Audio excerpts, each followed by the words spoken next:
Good evening. My name is Ann Weston, and I'm here tonight with my sister Betsy and her family. I'm the great-great-niece of William Lowe Bryan, baseball player. With that in mind, I'd like to congratulate IU on your first ever appearance in the NCAA College World Series this past spring.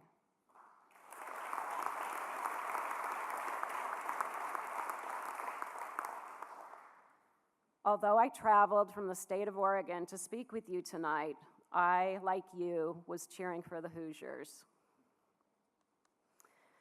Thank you so much for the honor and privilege of speaking on behalf of my Uncle Will, who passed away in 1955.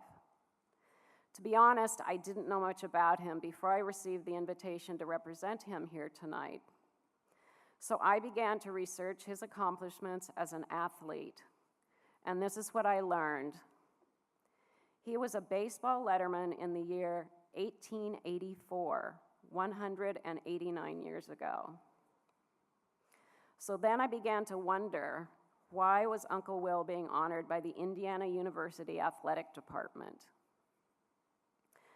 That's when I began to learn more about his role as both a school administrator and as president of Indiana University.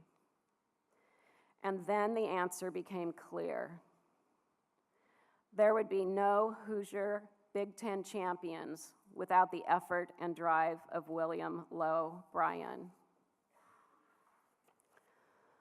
Uncle Will entered Indiana University in 1877. He excelled in his academic studies and also took an active part in athletics.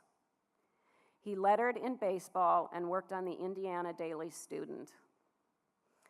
He was president of Indiana University from 1902 to 1937, and in those 35 years, he presided over the transformation of IU from a small traditional liberal arts school into a modern research university.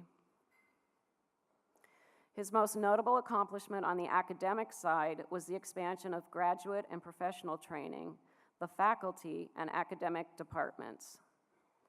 During Uncle Will's administration, the university established the schools of medicine, education, nursing, business, music, and dentistry.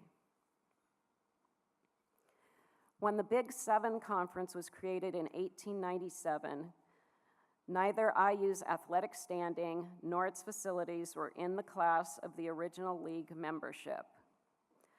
IU's then vice president, Bryan, saw the need for an athletic program of improvement in the caliber of teams and facilities to be ready if and when the invitation to the Big Seven came. Less than 4 years after the Big Seven's formation, IU joined the conference, now known as the Big Ten. Entry into the conference came at a time when Indiana was fielding only 3 teams in baseball, track, and football.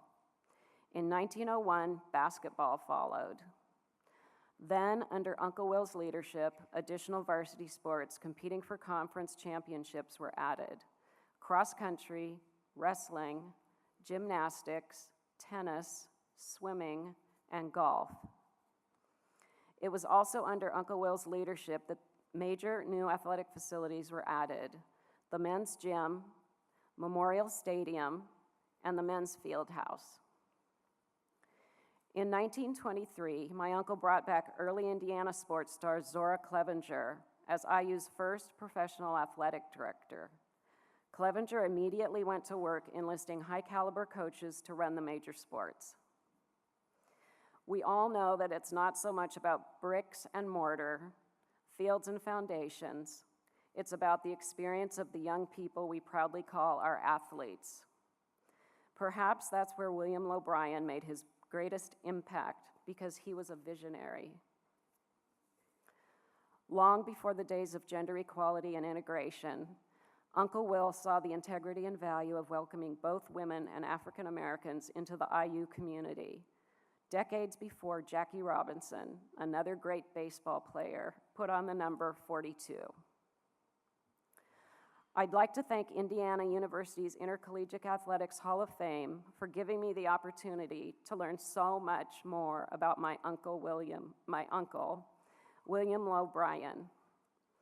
If he were standing next to me, I know how very proud he would be, not only of his beloved Indiana University, but especially its tremendous athletic program. I am proud to be his niece, and I thank you for honoring his memory and his legacy.